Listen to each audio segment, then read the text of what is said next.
दूसरे श्लोक में वर्णन आता है, धर्मः प्रौच्छित कैतवोत्र परमो निर्मत्सराणाम सताम वैद्यम वास्तवमत्र वस्तु शिवदम तापत्रयोन्मूलनम। श्रीमद्भागवते महामुने कृते किं वा परैरीश्वरः सद्यः हृत्यवरुद्यैत्र कृतभिः शुश्रूषुभिस्तक्षणात्। यह जो भागवत ग्रंथ है, सभी प्रकार के जो प्रलोभन है उन सबको छोड़कर भगवान की भक्ति करना सिखाता है। लोग किसी भी देवी देवता की पूजा करते हैं तो उनके उद्देश्य अलग अलग होते हैं। आचार्यगण वर्णन करते हैं कि लोग भगवान के पास जाते हैं, भगवान को मानते हैं कुछ प्राप्त करने के लिए। हे भगवान, हमारा घर अच्छे से चलता रहे, कृपा बनाए रखना, बस इतना ही हम मांग पाते हैं। तो हम किसी भी देवी देवता के पास जाते हैं तो कुछ इच्छा लेकर जाते हैं, निस्वार्थ भावना से नहीं जाते, स्वार्थ लेकर जाते हैं।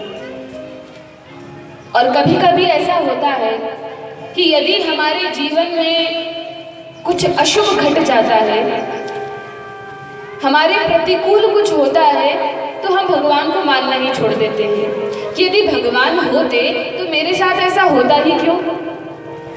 तो इसलिए हम भगवान को मानना छोड़ देते हैं कि भगवान कुछ नहीं होता, और यदि होते तो हमारे साथ बुरा क्यों होता।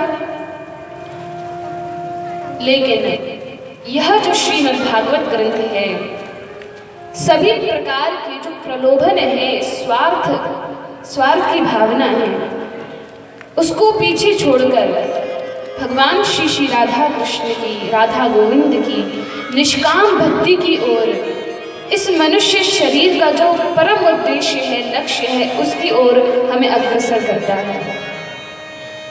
श्रीमद् भागवते महामुने कृते किं वा परैरीश्वरः, और इसको श्री चैतन्य महाप्रभु ने भागवत को निर्मल ग्रंथ कहा है।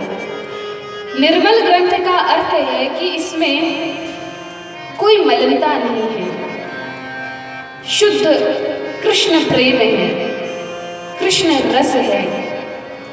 और यह श्रीमद् भागवत ग्रंथ स्वयं रस रूप है। निगम कल्पतरोर्गलितं फलं शुक मुखादमृत द्रव्य संयुतम पिबत भागवतम रसमालयम मुहुरहो रसिका भुवि भावुकम्। निगम कल्पतरोर्गलितं फलम, निगम कहते हैं वेदों को। यह भागवत वेद रूपी वृक्ष का पका हुआ फल है। अब यदि आपको भूख लगी है और कोई आपसे कहे कि ये पेड़ है और इसकी पत्तियां तोड़कर आप खा लीजिए, और यदि इस वृक्ष में पत्तियां भी हैं, फूल भी हैं और फल भी हैं, तो आप क्या खाएंगे, क्या तोड़कर खाएंगे? स्वाभाविक है कि हम फल ही तोड़कर खाएंगे, क्योंकि जो फल है वह पूरे वृक्ष का सार सर्वस्व है। तो यह जो श्रीमद् भागवत ग्रंथ है, यह वेद रूपी कल्प वृक्ष का पका हुआ फल है। कच्चा भी नहीं है, पका हुआ है, पूर्ण परिपक्व है, मीठा है। और आगे कहा शुक मुखादमृत द्रव्य संयुतम। इसको श्री शुकदेव गोस्वामी ने अपने मुख से निस्सृत किया है, अपने मुख से कहकर परीक्षित महाराज को सुनाया है। तो ऐसा कहा जाता है कि यदि कोई फल है और किसी फल को कोई तोता अपनी चोंच मार दे तो वह फल और कड़वा हो जाता है। कड़वा हो जाता है, क्या होता है? खट्टा, मीठा हो जाता है। तो ऐसा कहा जाता है यदि कोई फल है, नींद तो नहीं आ रही? बोलिए हरे कृष्णा बोलिए जोर से, हरे कृष्णा कृष्णा कृष्णा हरे हरे, कृष्णा कृष्णा हरे हरे, हरे राम हरे राम, राम राम हरे हरे, राम राम हरे हरे। अब बातें छोड़कर सभी यहाँ पर ध्यान दें। माया देवी तो विक्षेप करेंगी ही, क्योंकि हमारे पिछले जन्म के पाप हैं, तो निद्रा भी आएगी, जीभ भी चलेगी, अनेक विक्षेप भी आएंगे, लेकिन हमें माया को छोड़कर श्री कृष्ण की ओर अग्रसर होना है। तो निगम कल्प तरोर गलितम फलम शुक मुखाद अमृत द्रव्य संयुतम। श्री शुकदेव गोस्वामी ने इस फल को चखा।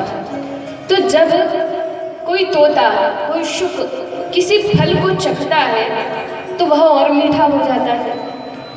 अब कुछ लोग कहते हैं कि ऐसा कुछ नहीं होता, तोता चोंच ही उसी फल पर मारता है जो मीठा होता है। तो जो भी हो, लेकिन यदि किसी तोते ने किसी फल पर अपनी चोंच मारी है, उसको चखा है, तो यह तो निश्चित है कि वह फल मीठा है। तो यह जो भागवत है पहले से ही परिपक्व फल है, मीठा फल है। लेकिन जब से श्री शुकदेव गोस्वामी ने इसको चखा है और अपने मुख से विस्तृत किया है, तब से यह और अधिक मीठा हो गया। शुक मुखाद अमृत द्रव्य संयुतम, यह अमृत के समान हो गया। और लिखा है द्रव्य संयुतम, यह द्रव्य है, खाने की वस्तु भी नहीं है, खाना भी नहीं है, इसको केवल पीना है, इसका पान करना है, लेकिन इसका पान मुख से नहीं करना है। इसका पान पहले कानों से करना है और फिर मुख से करना है। तो कानों से कैसे पान करना है? श्रवणम कीर्तनम विष्णु स्मरणम पाद सेवनम अर्चनम वंदनम दास्यम सख्यम आत्मनिवेदनम। नवधा भक्ति का जो पहला अंग है वह है श्रवणम। कानों से भगवान की कथा को सुनकर जिनके पुण्य अधिक होते हैं पिछले जन्म के अथवा इस जन्म के, तो उनको भगवान की कथा में रुचि बढ़ती है। भगवान की कथा सुनना बहुत अच्छा लगता है, रोमांच होता है और वे भगवान की कथा सुनते हैं। लेकिन जिनके पाप अधिक होते हैं और वे कथा में बैठ भी जाते हैं तो उनका मन नहीं लगता। तो यदि हमारा भगवान की कथा में मन लगता है अर्थात हमने पुण्य किए हैं, और यदि मन नहीं लगता अर्थात हमने पाप किए हैं। लेकिन इन सब से उठकर भगवान श्री कृष्ण परम दयालु है, परम कृपालु है।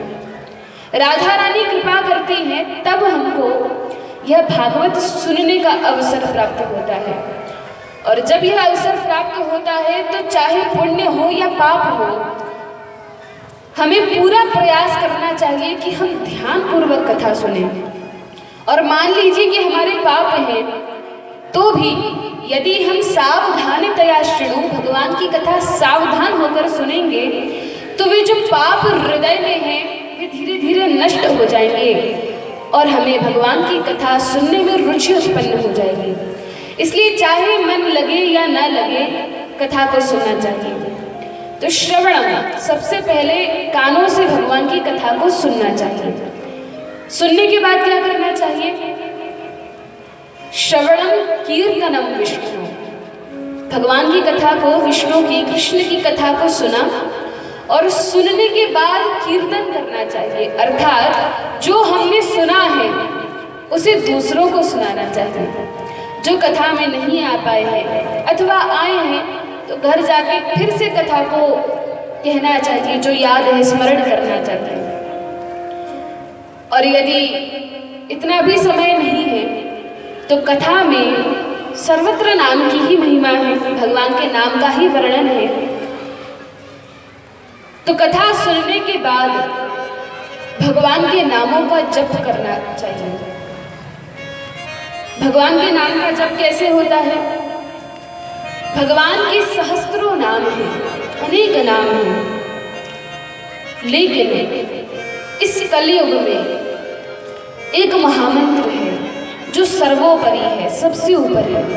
वैसे तो भगवान के नाम में भेद करने से अपराध लगता है, सभी मंत्र बड़े हैं, लेकिन इस कलयुग में भगवान श्री कृष्ण ने एक मंत्र दिया है जिसको महामंत्र कहा जाता है। और यदि हम उस मंत्र का जाप करते हैं, उस मंत्र का स्मरण करते हैं, जप करते हैं, तो भगवान श्री कृष्ण की भक्ति हृदय में प्रकट होती है। वह कौन सा मंत्र है?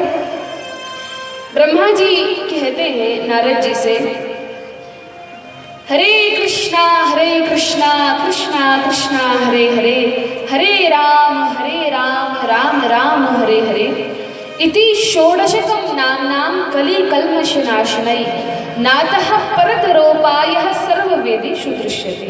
हे नारद, हे पुत्र, मैंने सभी वेदों में, सभी शास्त्रों में, सभी ग्रंथों में देख लिया, लेकिन कलयुग के लिए इस हरे कृष्ण महामंत्र के अलावा मुझे और कोई मंत्र नहीं मिलता जिससे लोगों का कल्याण हो सके। तो इस कलयुग में यह महामंत्र है और सभी को इस महामंत्र का जप अवश्य करना चाहिए। आगे वर्णन आता है कि जो भी भावुक जन हैं, जिन्हें भगवान से प्रेम है, वे इस कथा को सुनने में बड़ा ही रस, बड़ा ही आनंद प्राप्त करते हैं।